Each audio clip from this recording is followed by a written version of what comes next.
The breathing sounds were coming from the vents above. They sounded like someone inhaling deeply in and out through their mouth. I felt a deep sense of dread. I couldn't see anything, but I could hear something moving around in the vents. It sounded like large claws scrabbling for purchase on the metal, scraping against the rusted grill. Then it would fall silent again, only for the scratching to start anew from somewhere else. And then there was the breathing. Inhale, exhale. Inhale, exhale. I tried to convince myself that it was just a raccoon or some other animal, but I knew it wasn't. I could feel it watching me, waiting for me to turn around so it could pounce. I didn't move. I sat perfectly still on the toilet, holding my breath, hoping whatever was up there would pass by. When I exhaled, the breathing stopped. I waited, listening intently, and then the sound started again, closer this time. I held my breath and strained to listen. Was it getting louder? Yes, it was definitely getting louder. The sounds were coming from right above me now. I decided to call my friend Emma. Maybe she had a logical explanation for what was going on. My phone vibrated in my hand. I read the message she sent. "What is it?" Typed back. "I need your help," I wrote, followed by a series of exclamation marks. I didn't bother texting her what I had seen and heard. She would never believe me anyway. And I didn't have time to waste arguing with her.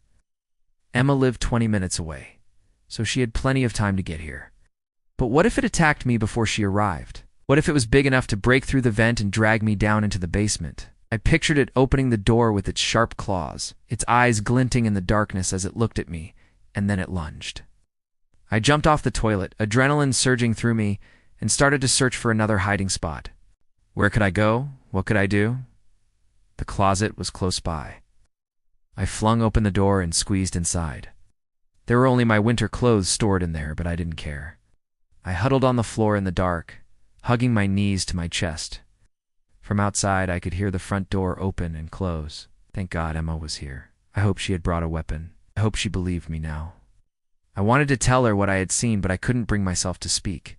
All I could do was stare at the door, waiting for the nightmare to come back and get me. After what felt like an hour, but was probably only a few minutes, Emma called out my name. "Jess, are you in here? Jess, are you okay?" Her voice sounded distant and muffled, like she was speaking from inside a tunnel. "Yes, I'm in here," I whispered, surprised at how hoarse my voice sounded. "What did you find out? What's going on?" "There's nothing here, Em. There's nothing here at all," I said, my voice shaking. I got no response. Was she leaving? Please don't leave me here alone with it, I thought. Then I heard the scratching again, light, rapid tapping sounds. They were coming from the closet door. I pressed myself against the back wall as the tapping grew louder. The door began to open slowly, revealing a sliver of black darkness. Then something white scuttled across the wood. I screamed and curled up into a ball. The closet door fell to the ground with a loud thud, and something heavy landed on top of me. I don't want to die. I don't want to die. I don't want to die. The words pounded in my head as I lay there frozen with fear. I knew whatever had gotten in the closet with me was watching, waiting for me to make a move. Time seemed to stand still. I stared at the darkness ahead of me, willing myself to disappear. If it could see me, I figured it would strike. So I closed my eyes tight and waited for the attack. But it didn't come. I opened one eye, then the other. I was still alive. I cautiously reached out a trembling hand and touched something soft. What was it? A blanket? I reached out further, expecting to grab hold of solid flesh. Instead, my fingers met more soft material. Then I saw it. Sitting in front of me was a small gray cat. It blinked up at me with green eyes, flicked its tail, then hopped out of the closet and disappeared under the bed. Relieved but shaken, I got up and walked over to the closet. I picked up the fallen door and propped it against the wall, blocking the opening. Then I went to the window and flung it open. Outside, the night air was cool and fresh on my skin. The moon hung like a silver coin in the velvet sky. The sight of it calmed me. At least I wasn't crazy. This was just a house. Just an old house with drafty windows and creaky floors. Nothing more, nothing less. But when I turned to close the window, I saw the gray cat sitting on the sill. It looked at me, then leaped to the floor and slipped under the door. Hurried downstairs and into the kitchen, my heart pounding. I needed to get out of the house, get away from the scratching and the breathing.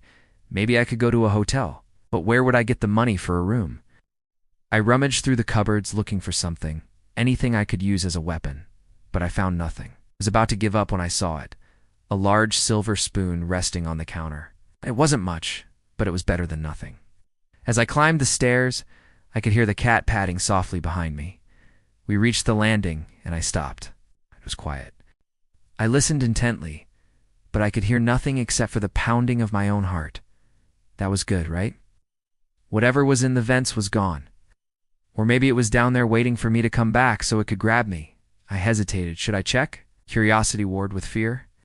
I wanted to see what was up there, but I knew I should leave. I had nowhere else to go tonight, but I could always leave in the morning.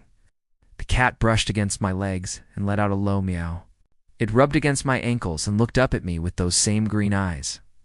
I knelt down and scratched it behind the ears, purred and nuzzled against my hand. I stood up and smiled. Maybe it was just a normal cat, or maybe it had gotten stuck in the house somehow and that's why it was in the vents. I walked toward the stairs. The cat followed closely behind me. I went down, each step creaking ominously under my weight. As I reached the bottom, I could hear a noise, a soft scratching sound. When I turned, the cat arched its back and let out a hiss. Then it sprang. It leaped onto the stairs and raced up them as fast as its little legs could carry it. Startled, I watched it disappear from sight. Was it scared of whatever was up there in the vents? Had it been hiding in the walls to get away from it? Did it know something I didn't? Questions pounded in my head, but there was no one to answer them. Emma didn't return my calls, which wasn't like her. Normally, she would have replied immediately. Had she gotten home okay? Was that why she wasn't answering? I climbed the stairs and made my way back to the bathroom. The door was slightly ajar. I pushed it open and stepped inside. The toilet seat was up, and the bowl was empty. I sat down and leaned my head against the cold tiles. Maybe it was all in my head. Maybe I had imagined the whole thing. No, I hadn't. I could still hear the breathing. It sounded close. Too close. I felt something wet trickle down my cheek. I quickly wiped it away. It was just sweat, I told myself. The breathing stopped.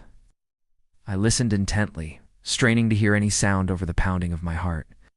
After what seemed like an eternity, I heard it again. Inhale, exhale, inhale, exhale. It was right above me. I knew it was right above me. Then I heard a loud crash from below. Footsteps pounded on the stairs. Heavy footsteps. Something was coming down the stairs, dragging itself closer. I pressed my back against the cool tiles, trying to make myself as small as possible. The footsteps stopped on the other side of the door. I held my breath, not daring to move. I heard the doorknob turn.